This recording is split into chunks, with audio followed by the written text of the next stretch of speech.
भाई करतार सिंह, लंच नायक मंगल सिंह।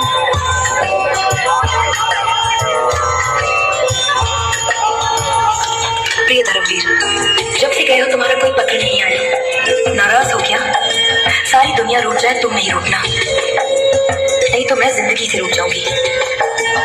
तुम्हारे घर गई थी, माँ जी ठीक है, उदास जरूर है, तुम्हारे आने की घड़ियां गिनती रहती है और तुम्हारा सेहरा बोती रहती है। मैंने उनसे कह दिया है कि आपका लाडला सेहरा बांध कर आएगा तो मेरे ही घर आएगा। तुम्हारी कमला। बरखुरदार रतन सिंह, घर की छत टूट गई है, बनाने की कोशिश करते हैं तो तूफान आ जाता है, बर्फ गिरती है तो छुपने की जगह नहीं मिलती। जल्दी छुट्टी लेके आ जाओ तो घर को नई छत मिल जाए और हमें हमारा बेटा।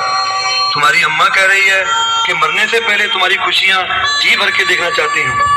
तुम देश की रक्षा में अपना धर्म तो निभा रहे हो, पर माँ बाप का सहारा भी तो तुम ही हो बेटे। लिखो कब आओगे।